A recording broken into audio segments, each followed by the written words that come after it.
የእግዚአብሔር ሰላም ለሁላችሁ። ከሳምንታት በፊት በ12 ክፍል እንደምንጨርሰው ቃል ገብተን የጀመርነውን ለእግዚአብሔር ዓላማ መኖር የተሰኘ ትምህርት ዛሬ እንጨርሳለን። እስካሁን ድረስ በተመለከትነው 11 ክፍሎች እግዚአብሔር አምላክ መልካም ነገር እንዳስተማራችሁ አምናለሁ። ዛሬን ክፍል ስናጠናቅቅ ግን መለስ ብለን ራሳችንን የምናይበትን እድል እግዚአብሔር እንደሚሰጠን አስበን የተማርነውን ከማወቅ ባለፈ በሕይወታችን ላይ ልንኖረው ልንሄደው የሚገባውን መንገድ ለመሄድ በወሰነ መንገድ እንድንሰማ አበረታታችኋለሁ። እግዚአብሔር አምላክ ፍጥረትን በፈጠረበት ጊዜ የነበረውን ነገር የዘፍጥረት መጽሐፍ በሰፊ ይነግረናል። በተለይ አንደኛው ምዕራፍ ላይ እግዚአብሔር አምላክ ሰማይና ምድርን ከመፍጠር ጀምሮ ከዚያ በኋላ የፈጠራቸውን ነገሮች ሁሉ ከፈጠረ በኋላ ሲያጠቃልል ያ ሁሉ መልካም እንደሆነ አየ የሚል ቃል አለ። ምንም እንኳን በየቀኑ በፈጠረው ፍጥረት እግዚአብሔር አምላክ ደስ እንደተሰኘ በየክፍሉ ቢናገርም ሲደመድም ግን የተፈጠረው ፍጥረት በሙሉ በእግዚአብሔር ዓይን መልካም እንደሆነ በእግዚአብሔር ታይቷል። እግዚአብሔር ይህንን ከተመለከተ በኋላ መልካምነቱን ሲመሰክር እየመሰከረ ያለው ለዓይን የሚስብ ማለት ብቻ አይደለም። መልካም ማለት በእግዚአብሔር ዘንድ በእግዚአብሔር ቃል እውነት ላይ እግዚአብሔር አስቀድሞ እቅድ ነበረው ማለት ነው። እግዚአብሔር አምላክ ፍጥረትን ሲፈጥር ያ ፍጥረት የሚኖርበትና አብሮ የሚኖርበት አንዱ ለአንዱ ግባት የሚሆንበትና አጠቃላይ እግዚአብሔር በምድር ላይ ማየት የፈለገውን ነገር የሚፈጥር እቅድ ነበረው። ያንን እቅድ ወደ ተግባር ለማስገባት ነው እግዚአብሔር አምላክ የፈጠረው ሌሎችን ነገሮች። ሲፈጥር ጨለማ በጥልቁ ላይ በነበረበት ጊዜ ብርሃን እንዳስገባና መልካም እንደሆነ እንዳየ፣ እጽዋት እንዲበቅሉ ፈልጎ ምድር ውሃ ተሸፍና ነበር፣ ውሃውን ሰብስቦ ታብቅል እንዳለ፣ ቀኖች መለየት እንዳለባቸው ሲያስብ ቀንና ሌሊትን ወቅትን ይለዩ ዘንድ ጨረቃ፣ ፀሐይና ከዋክብትን እንደፈጠረ ያም እንደፈለገው እንደሆነ፣ ከዛ በኋላ በውሃ ውስጥ ያሉ በምድር ላይ ያሉ አራዊቶች በሙሉ እግዚአብሔር አምላክ እንዴት እንደፈጠራቸው ስንመለከት መጨረሻ ላይ ደግሞ የፈጠራቸውን ፍጥረት እንዲያስተዳድር፣ እንዲመራ፣ እንዲገዛ እግዚአብሔር አምላክ ሰውን ፈጥሮ ሲደመድም አሁን የፈጠረው ፍጥረት ከመፍጠሩ በፊት የነበረውን እቅድ በትክክል ሊኖር የሚችል እንደሆነ ሲያይ ነው እግዚአብሔር መልካም ነው ያለው። ስለዚህ ዓለማችን ላይ እግዚአብሔር አምላክ የሁከት ጅማሬ አይደለም፣ የግራ መጋባት ጅማሬ አይደለም። አሁን የምንመለከታቸው ነገሮች ሁሉ ከእግዚአብሔር የመነጩ ናቸው ብለን ልንጠቅሳቸው የምንችለው አይደለም። ከዛ ከእግዚአብሔር ዓላማ የተነሳ ምድር ሰላም መሆን ሲገባት በዛ ዓላማ ሊኖሩ እግዚአብሔር አምላክ የፈጠራቸው ፍጥረቶች ግን ከዛ ዓላማ ውጭ የመሆን ቴንደንሲ ውስጥ በመግባታቸው የመጣ በጣም የሚገርመው። ለዚህ ደግሞ ዋነኛ ኃላፊነት የሚወስደው ሰው እግዚአብሔር አምላክ ጨረቃና ፀሐይ እንዲያበሩ በሰማይ ብርሃን ብቻ ሳይሆን ወቅትን እንዲለዩ በዛ ዓላማ ፈጥሯቸው እስከዛሬ ድረስ ፀሐይም በምትወጣበት ሰዓት ትወጣለች፣ ጨረቃም እንደዚያው፣ ከዋክብትም እንደዚያው። ሌሎችን ፍጥረታት ብንመለከት ምናልባትም እንደ ሰው ነፃ ፈቃድ የሌላቸው መሆኑ ሊሆን ይችላል። ግን እግዚአብሔር ያሰበላቸውን ዓላማ በትክክል እየኖሩ እንዳሉ ስናይ ከእነሱ የተነሳ የሚሆን ነገር ምድር ላይ ምንም የለም። የሙቀት መጨመር ጭምር ከፀሐይ መጋል የተነሳ ሳይሆን ከሰዎች አካባቢና ለመጠበቅ የመጣ ስለሆነ ስናስብ እግዚአብሔር በዔድን ገነት ተንከባከባት ብሎ ለአዳም የነገረውን ትእዛዝ አለመኖራችን እንደሆነ ማየት እንችላለን። ሌላው ፍጥረት የእግዚአብሔርን ዓላማ በሙላት እየኖረ ነው። ከእግዚአብሔር ዓላማ ውጭ የሆነው ፍጥረት በምድር ላይ ችግር ሊፈጠር ካደረገ ያ ፍጥረት ሰዎች ናቸው። ስለዚህ እግዚአብሔር አምላክ የመጀመሪያው መጽሐፉን ያስረዳን የእሱን ብሉፕሪንት የእሱን እቅድ ነበረ። ሰዎች ከወደቁ በኋላ ግን እግዚአብሔር አምላክ ከአዳም ጀምሮ ወደ ምድር የገባውን ድካም ትልልቅ መላእክት ሰዎች ጭምር በመጽሐፍ ቅዱስ ላይ ከበረቱ በኋላ እየደከሙ ምድርን ለእግዚአብሔር ዓላማ እንዳትሆን ደግሞ እግዚአብሔር ዓላማ እንዳይፈጸምባት የበኩላቸውን አስተዋጽኦ እንዳደረጉ ሁሉ በዘመናት መካከል ብዙ ፌለሮች፣ ብዙ ውድቀቶች ምድር ላይ ሆነው እግዚአብሔር ያሰበው ዓለም እግዚአብሔር ባላሰበው መንገድ ይሄዳል። ከዛ መፍትሄ እንዲሆን እግዚአብሔር አምላክ ያመጣውን ነገር ሲናገር ኤፌሶን ምዕራፍ 2 ላይ በተለይ ቁጥር 10 ላይ እግዚአብሔር አስቀድሞ ያዘጋጀው መልካሙን ነገር ለማድረግ በክርስቶስ ዳግም ተፈጠርን ነው። ዳግም እንኳን ስንፈጠር ወይም በክርስቶስ ስንፈጠር እንደገና ዕድል ሲሰጠን ኃጢአት ላይፋችን ላይ ስለገባ ኃጢአተኛ ጉዞ በመጓዛችን ምክንያት የመጣ እንደሆነ ስናስብና ኃጢአት ማለት ደግሞ ብዙ ጊዜ ደምሯችን የሚመጡ ጥቃቅን ነገሮች ብቻ ሳይሆኑ ከእግዚአብሔር ዓላማ ውጭ የሆነ ነገር ሁሉ ኃጢአት እንደሆነ ስናውቅ እግዚአብሔር አምላክ ኃጢአተኝነትን በክርስቶስ ኢየሱስ ሽሮ ዳግም ከተፈጠርን በኋላ ልክ ጳውሎስ በቆሮንቶስ መጽሐፍ ላይ ማንም በክርስቶስ ቢሆን አዲስ ፍጥረት ነው እንደሚለው ዳግም ከተፈጠርን በኋላ አዲስ ሆነን ከመጣን በኋላ ከዛ አዲስ ሕይወት የተነሳ እግዚአብሔር አስቀድሞ ያዘጋጀውን መልካም ነገር ለማድረግ በክርስቶስ ተፈጠርን ይላል ኤፌሶን ምዕራፍ 2 ላይ ጳውሎስ። ስለዚህ የእግዚአብሔር ዓላማው ግልጽ ነው።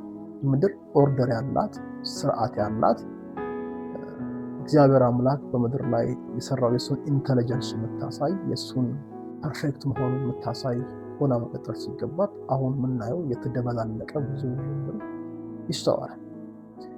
ለዚህ ግን እግዚአብሔር አምላክ እንዲኖሩት በዋናነት ደግሞ እያስተዳደረ እንዲኖር ሰውን እንደመፍጠሩ ምክንያት ሰው የእግዚአብሔርን ዓላማ ሲኖር የእግዚአብሔርን ዓላማ ለመኖር በሚነሳበት ጊዜ ሁሉ አቅምና ጉልበት፣ ብቃት፣ ጥበብ፣ ማስተዋል እንዳንሰው የሚያስፈልገውን ነገር ሰጥቶታል። አሁን በዙሪያችን ያለውን ነገር በሙሉ አስተካክለን እግዚአብሔር አምላክ ምድርን በፈጠረበት በዚያን ጊዜ ወደ ነበረው እንመልሳለን የሚል አይነት አቋም ሳይሆን በቤታችን፣ በግል ህይወታችን፣ በትዳራችን፣ በቤተ ክርስቲያናችን የኛ የተጽዕኖ ሰርክል ማድረስ በሚችልበት ቦታ ሁሉ ላይ ግን የተሻለ ኦርደር ማምጣት የምንችልበት መንገድ ከእግዚአብሔር ዓላማ ጋር በመስማማት እንደሆነ እንድናውቅ ነው የትምህርት ያስፈልጋል። ስለዚህ ለዛ የሚሆን ነገር እግዚአብሔር አምላክ እኛ ጋር እንዳስቀመጠን እንደሰጠን ማወቅ ከቻል በሰጠን ነገር ነው የምንኖረው።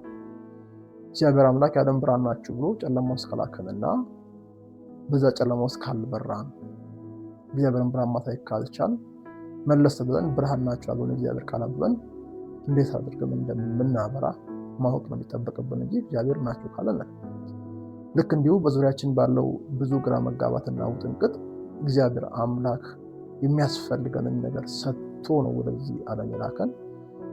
ባለንበት ቦታ ላይ ኦርደር እንዲኖር፣ ስርዓት እንዲኖር፣ የሰከነ ህይወት እንዲኖር፣ እግዚአብሔርን የሚያሳይ ተግባቦት እንዲኖር የሚያስፈልጉን ነገሮች በሙሉ ከእግዚአብሔር ተሰጥተውናል። እንዲሰጥን እንኳን የምንጠብቃቸው አይደሉም ማለት ነው። ለዚህ እግዚአብሔር ቃል ሐዋርያ ጴጥሮስ በሁለተኛ መልእክቱ ላይ በተለይ ምዕራፍ 1 ቁጥር 3 ላይ እንዲህ ይላል፣ የመለኮቱ ኃይል በገዛ ክብሩና በበጎነቱ የጠራንን ለማወቅ ለህይወትና እግዚአብሔርን ለመምሰል የሚሆነውን ነገር ሁሉ ስለሰጠን በእግዚአብሔርና በጌታችን በኢየሱስ ዕውቀት ጸጋና ሰላም ይብዛላችሁ ይላል። በተለይ የጠራንን በማወቅ ለህይወትና እግዚአብሔርን ለመምሰል የሚሆነውን ነገር ሁሉ ስለሰጠን ነው። ስለሚሰጠን ራሱ አይደል። እኔና እናንተ በክርስቶስ ኢየሱስ ካመንን ለእግዚአብሔር ለመኖር ስንነሳ የሚጎለን ነገር የለም። እውነት ለመናገር እነ ዳዊት ከዚህ አስቀድሞ የገባቸው ነገር ነበር። በፍርሃትና በመንቀጥቀጥ እንደተፈጠሩ ያስቡ ነበረ።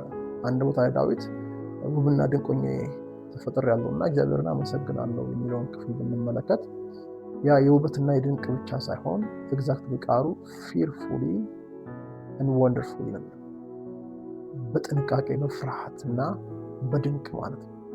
ያ ማለት እግዚአብሔር በምድር ላይ እኛን ሲያስቀምጥ ላስቀመጠን ነገር ለመሆን ስንነሳ የሚጎለን ነገር ምንም እንዳይኖር በጥንቃቄ ነው የተሰራ። ከዚያ በኋላ ጉዳዩ የእግዚአብሔር መሆን አይችልም። ኢቭን የገጠመን ሁኔታ ክብደት መሆን አይችልም። እግዚአብሔር አምላክ ለዛ ለከባድ ነገር እኛን ፈጥሮ ከሆነና በዛ እንድናሽካለፈ ያንን ከባድ ነገር ማለት የሚችልበት ህይወት በእኛ ዘንድ ሊኖር ሲፈጥረን ጭምር ጥንቃቄ አድርጓል። ዳግም ደግሞ በክርስቶስ ስንፈጠር እግዚአብሔር ለመምሰልና ለህይወት የሚያስፈልገውን ነገር ሁሉ ስለሰጠን ብሎ ጴጥሮስ ይናገራል። ወዳጆቼ ምንድነው በእኔ ላይ ዓላማው ብለን ጠይቀን በዛ ዓላማ ያስፈልገውን የእግዚአብሔር ስጦታ ይዘን ስለማንወጣ እንጂ እግዚአብሔር አምላክ ያልሰጠን ነገር የለም። የሰጠን ግን አስቀድሞ የሰጠንን ነገር ተጠቅመን የምንኖረው ህይወት ዓላማ ስላለ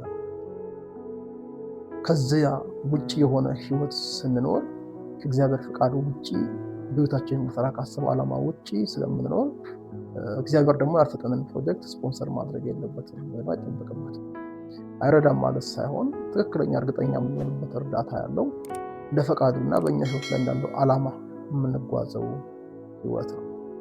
ለዛ ነው እግዚአብሔር አምላክ ከፈጠራቸው መንገድ ሰዎች ዞር ብለው በራሳቸው መንገድ ማሰብ ሲጀምሩ የሚወጣውን ጥፋት ሲናገር ጠቢቡ ሰለሞን በተለይ በመክብብ መጽሐፍ ላይ እንደዚህ ይላል። መክብብ መጽሐፍ ምዕራፍ 7 ቁጥር 29 ላይ እንዲህ ይላል፣ እግዚአብሔር ሰዎችን ቅኖች አድርጎ እንደሰራቸው እነሆ ይህን ብቻ አገኘሁ፣ እነርሱ ግን ብዙ ብልሃትን ፈለጉ ይላል። እግዚአብሔር አምላክ እነሱን ከፈጠረበት መንገድ ውጭ የሆነ ብዙ ብልሃትን ፈለጉ። እግዚአብሔር አምላክ በሆነ መንገድ እንዲኖሩ ሲፈልግ እነሱ ደግሞ የሚሻለው መንገድ ምን ይሆን የሚል ከእግዚአብሔር መንገድ ውጭ የሆነ ሌላ መንገድ ፈለጉ። እግዚአብሔር በዛ መካከል በምድር ላይ ያሰበው ነገር በህይወታቸው እንዳይከናወን ሰዎች በገዛ በተሰጣቸው ነፃ ፈቃድ የመረጡት ምርጫ እንደሆነ ስለሚያውቅ ዛሬም የሚያደርገው ጥሪ ወደ ዓላማው ተመለሱ፣ ወደ ዓላማው ተመልሳችሁ ለመኖር ስትነሱ የሚጎላችሁ አንዳች ነገር የለም የሚል ጥሪ ይመጣል። ነገር እግዚአብሔር ቅን አድርጎ የፈጠራቸው ከዛ ቅንነት የጎደለው ስናይ ሰዎች በራሳቸው መንገድ ሲሄዱ የፈጠሩት እንደሆነ ይናገራል። እንደ ግለሰብ አንድ ነገር እንድናስብ አበረታታለሁ። በእግዚአብሔር ፊት በእኛ ህይወት ላይ እግዚአብሔር ያሰበውን ነገር አውቀን ነው የምንኖረው ወይስ በተከፈቱ በሮች የገባን የጸጋን በር እያለፍን ለሚገጥሙ ሁኔታዎች ብቻ ምላሽ እየሰጠን ነው የምንኖረው? ይህ እጅግ በጣም ወሳኝ ነገር ነው፣ ሊታወቅ የሚገባ ወሳኝ ነገር። ለትዳርም ይሄ ነገር በትክክል መጠየቅ መቻል አለበት። ልጆቻችንን የምናሳድግበት መንገድ እንደ አገልጋይ ጭምር በዛ መንገድ ማድረግ አለበት። እግዚአብሔር አምላክ ፈጥሯቸው ለፈጠራቸው ዓላማ መኖር ሲፈልጉ የሚያስፈልጉ ነገር ሰጥቷቸው እነሱ ግን ከዛ ውጭ በሆነ መንገድ ሲያስቡ የሚያመጡት ጥፋት ነው ዓለምን እየናጠ ያለው። እግዚአብሔር አምላክ ሰውን ሁሉ አገልጋይ አድርጎ በፑልፒት ላይ እንዲቆም እንደፈጠራልና አንዳንዱ ነጋዴ፣ አንዳንዱ ፍርድ ቤት ዳኛ፣ አንዳንዱ ሐኪም፣ ሌላም በተለያየ ፕሮፌሽን ውስጥ ይሆናል። ዳኛ በቅንነት እንዲፈርድ እግዚአብሔር ሐሳብ ነው። በእውነት እንዲፈርድ በተለያየ አይነት መንገድ የሚገኝ ጥቅም ፍርድን እንዳጣምም እግዚአብሔር አምላክ እዛ ቦታ ልባን ያስቀምጣል። በራሱ መንገድ ግን ፍርድ አጣሞ የሚያገኘው ገንዘብ የሆነ ነገር እንድናደርግለት ሲያስብ ከእግዚአብሔር ቅንነት ይጎልና በራሱ መንገድ ይሄዳል። ይህንን ነው እግዚአብሔር ሰዎችን ቅን አድርጎ ፈጥሯል። እነሱ ግን ስለራሳቸው አስበው ረጅም ርቀት ተጓዙ ብሎ ዘማሪው ጠቢቡ ይነግራል። ነጋዴው ፍትሃዊ በሆነ መንገድ ለማትረፍ የሚሰራ ቢሆን ያልተገባ ትርፍ ማግኘት የተሻለ ገንዘብ አድርጎ ሰዎችን ጫና ውስጥ ከቶ እሱ የሆነ ነገር እንደሚያገኝ አስቦ ከመሄድ በምድር ላይ የሚኖርበት ጊዜ ሊሚትድ ነው። በቅንነት ሲነግድ እግዚአብሔር ይባርከዋል፣ ይባርከኛል ብሎ አስቦ በዛ አይነት መንገድ ቢሄድ ምን ሊሆን እንደሚችል አስቡ። ግን ሰዎች ከእግዚአብሔር ሀሳብ ይልቅ ዓለም በምታሰብበት መንገድ የተሻለ ገንዘብ አግኝቶ ማንም ጫና ውስጥ ቢገባ፣ ማንም ቢያለቅስ፣ ማንም ቢያነባ ብዙ ሳይመለከተው ከቀረ ይቀራል በሚል ሀሳብ ብቻ የሚኖረው ከእግዚአብሔር ቅንነት ጎሎ በራሱ መንገድ ሲሄድ፣ ከዚህ አልፎ መሪው እግዚአብሔር አምላክ አደራ እንደሰጠው አውቆ እግዚአብሔርን በመፍራት እንዲያገለግል ሲታሰብ መሪ ስለሆነ ብቻ በተለያየ አይነት መንገድ ከዛ ውጪ ሲሄድ ነው ለውጥ የሚሆን።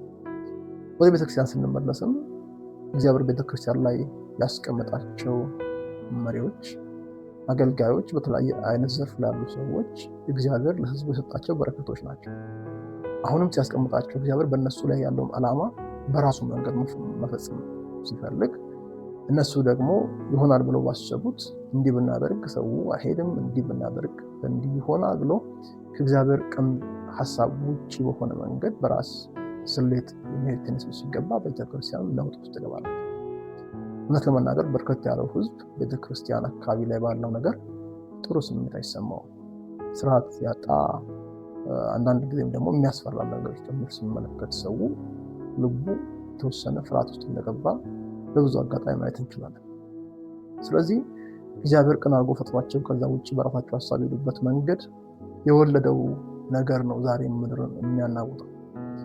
ከሀ እስከ ፐ፣ ከጥግ እስከ ጥግ፣ ከምዕራብ እስከ ምስራቅ፣ ከደቡብ እስከ ሰሜን ነገሩን እንለውጣለን የሚል አቋም የለንም። ያ የሚለወጥበት ጊዜ ይመጣል ከፊት ለፊታችን፣ ሁሉ ፐርፌክት የሚሆንበት ጊዜ። እስከዛ ግን እግዚአብሔር አምላክ በሰጠን ዓላማ ውስጥ ሆነን የእግዚአብሔርን ፍቃድ ለመኖር የሚያስፈልገን ነገር እንደተሰጠን አውቀን በህይወታችን ላይ አንድ እኔ ማድረግ የሚገባኝን አድርጌ ካለፍኩ ወንድሜም እህቴም እንደዛው የተሻለ መንፈሳዊ አትሞስፌር፣ የተሻለ ማህበራዊ ፍትህ፣ የተሻለ ኦርደር ስርዓት በዙሪያችን ለመፍጠር የምንችልበት እድል እግዚአብሔር ሰጥቶናል። ከሁሉ በላይ ግን ሁላችንም አንድ ቀን እግዚአብሔር ፊት እንቆማለን። እግዚአብሔር አምላክ ወደዚህ ምድር ሲያመጣን ስሩት ብሎ የላከን ነገር ኑሩት ብሎ ያስቀመጠልን ህይወት ምን እንደሆነ ሳናውቅ የመሰለንን ኖረን ስንሄድ የሰጧችሁን ህይወት ምን አደረጋችሁበት የሚል ጥያቄ አንድ ቀን ሁላችንም በእግዚአብሔር ፊት እንመልሳለን። የተሰጠንን መክሊት ቀብረን ከሆነ ሳትሸራረፍ መልሰን ለሱ መስጠታችን እውነተኛ ያደርገን። ክፉ ባሪያ ነው ጌታ ብሎ ያንን የቀበረውን ሰው የተናገረው የመክሊት ጉዳይ ብቻ አይደለም። እግዚአብሔር አምላክ የኛን ህይወት በዚህ ምድር ላይ አንድ ቀን የጨመረበት ምክንያት አንድ ቀን የሚሰራ የእሱ ዓላማ ስላለ እንጂ ለእኛ የሚሻለን ከእሱ ጋር መሆን። እግዚአብሔር ሰዎችን ህይወት እንደዚህ ይመረምራል። ዳዊት ዘመኑ ሲያልቅ ስለ ዳዊት እግዚአብሔር ቃል ሲናገር ዳዊት በዘመኑ የእግዚአብሔርን ፍቃድ ካገለገለ በኋላ አንቀላፋ ካለ ካገለገልን በኋላ ማንቀላፋት ይቻላል፣ ወይም በጊዜያችን ውስጥ ያለውን የእግዚአብሔርን ዓላማ ጨርሰን ማንቀላፋት ይቻላል። ካልሆነ ደግሞ ጊዜያችንን ብቻ ጨርሰን ደግሞ ማንቀላፋት ይቻላል። ለዛ ነው ጌታ ኢየሱስ ቤተ መቅደስ በመጣ ጊዜ በልጅነቱ ያ ሽማግሌው ነብይ ስምዖን ሁሉን ነገር እግዚአብሔርን ዓላማ ጨርሷል። እግዚአብሔር በምድር ላይ በሱ ሊሰራ ሊነካ ያሰበውን ከጨረሰ በኋላ የእስራኤልን መጽናናት ሳያይ እንደማይሞት በመንፈስ ቅዱስ ተረድቶ ሲል የቀረሱ ነበር። ልክ እሱን ሲያይ አቀፈው፣ ባረከው። ባሪያህን አሰናብት ነው ያለው። ከዛ በኋላ መቆየት አያስፈልግም ያለው ይታወቃል ማለት ነው። እነ ጳውሎስ እኮ ሩጫውን ጨርሻለሁ ሲሉ ሩጫችን የሚታወቅ ነው፣ ሲያልቅ ይታወቃል ማለት ነው። ሩጫችን የሚያልቀው እድሜያችን ሲያልቅ አይደለም። መሆን ያለበት እድሜያችን ማለቅ ያለበት ሩጫችን ሲያልቅ ነው። ካልሆነ እድሜያችን ባክኖ እግዚአብሔር አምላክ ፊት እሱ የላከን ወደ ሰሜን እኛ ወደ ደቡብ ሄደን የምንሰራው ነገር እንኳን በእኛ አእምሮ መልካም ይመስል እግዚአብሔርን አርሞ የመኖር አይነት ህይወት እንደሆነ አስበን ዛሬው የምንጓዘውን ጉዞ መጥላት ነው። እኛ ጌታ ያለን ሰዎች ነን። ጌትነት ደግሞ ከአለቅነት ከመሪነት ጋር የሚያያዝ ሊመራን ይፈቅዳል ጌታ። ብንሰማው ሊመራን በሰጠን ጸጋ ደግሞ ብንራመድ ህይወታችን ሊበረታና ሊኖር እንችላለን። ስለዚህ እስካሁን በነበረው የ12 ሳምንት ትምህርታችን መለስ ብላችሁም ትምህርቶቹን እንድታዩ ደግሞ የዛሬውን ከሰማችሁ በኋላ ቆም ብላችሁ እግዚአብሔርን እያረምኩ ነው ወይ የራሴን ሀሳብ በመኖር ወይስ እሱን ጠይቄ እሱን ፍቃድ እየመርኩ ነው የሚለው ነገር ላይ ሞር ብናተኩር ጥሩ። ይህን ስናስብ አንዳንድ ነገሮች ልናጣ እንችላለን። የገነባነው ነገር የሚፈርስ ሊመስለን ይችላል። የመንገድ ለውጥ ልናደርግ እንደምንችል ልናስብ እንችላለን። ሳንለውጥ ከእግዚአብሔር ሀሳብ ተለያይተን ከምንኖር ለውጠን ሀሳቡን ብንኖር ነው የሚሻለው። ደግሞ ወደ ሀሳቡ ስንለውጥ የምንጎዳበት ምንም የለም። 12 ጥማድ የነበረው ኤልሳ በሬዎቹን አርዶ ለመሄድ ሲያስብ ቢዝነሱን የመተው ሊመስል ይችላል። ግን ለራሱም ለህዝቡም ኢያሪኮን ጨምሮ ለብዙ ከተሞችም ሱነቱ ጨምሮ ለብዙ ቤተሰብም ለመነገስታትም ጭምር እግዚአብሔር አምላክ እንዴት አድርጎ እንደተጠቀመበት እናያለን። ዳዊት እኮ ንጉስ ሳይሆን እረኛ ነበር።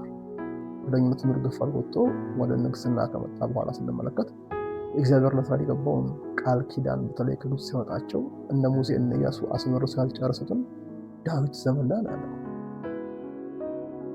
ያስጠለንም እግዚአብሔር አምላክ ሰጥቶ ይጣልነው ለማንሳት ከሆነ ምንም ሊከብደን አይገባም። በዛ መካከል ችግር ይገጥመናል ብለን ብናስብ እንኳን ቢገጥመንም እንኳን እግዚአብሔርን ሀሳብ ኖረን ብናልፍ መልካም ነው። ነገር ግን እግዚአብሔር አምላክ ሀሳቡ ሲኖር ጻድቅ ሲራብ ዘሩን ሲለምን ታይቶ አይታወቅም እንደሚል እግዚአብሔር ቃል አሳልፎ የሚሰጥ አምላክ አለ። ዛሬ ተነስተን ከእግዚአብሔር ዓላማ ጋር ለመኖር ህይወታችንን ዴዲኬት ብናደርግ መልካም ነገር እንደሚሆን አምናለሁ። ስለዚህ ይህን ትምህርት ከሰማችሁ በኋላ ትልቅ አደራ የምጠይቃችሁ ለብዙዎች እንድታጋሩት፣ ቪዲዮቻችንን ላይክ እንድታደርጉ፣ ሰብስክራይብ እንድታደርጉ፣ ቀጣይ ደግሞ ከመጨረሻ ዘመን ጋር የተያዘ አዲስ ትምህርት ስለምንጀምር ለዛም ደግሞ ሬዲዮ እንድትሆኑ አደራላለሁ። ከዚህ በኋላ የምንማረው ትምህርት በዛ ላይ ማተኮሩ ሆን ተብሎ ተደረገው። አንድ ሰው ትክክለኛ ህይወት መኖር የሚችለው እግዚአብሔር በሱ ያለውን ዓላማ አውቆ ያ ዓላማ በዘመን ውስጥ እንዴት ሊፈጸም ይችላል የሚለውን ከተረዳ እግዚአብሔር በሰጠው ጸጋ ማድረግ የሚገባውን አድርጎ ስለሚያልፍ ነው። ስለዚህ ለዛ እንድትዘጋጁ፣ ለወዳጆቻችሁ ሼር እንድታደርጉ፣ ሀሳባችሁን በኮሜንት እንድታሳውቁ፣ በተለይ ደግሞ ከዚህ ትምህርት አንጻር እግዚአብሔር አምላክ በህይወታችሁ ላይ ያስቀመጠውን ዓላማ ለመኖር ጠይቃችሁ ነው የምትኖሩት ወይስ ማንም እንደሚኖር ባስኬዱት መንገዶቻችሁ ጋር የምትኖሩ የሚለው በኮሜንት እንድትሳውቁ አበረታታችኋለሁ። እግዚአብሔር ሰላም ባላችሁበት እንደገና ከእናንተ ጋር ይሁን። አዲስ ትምህርት እንገናኛለን። ሻሎም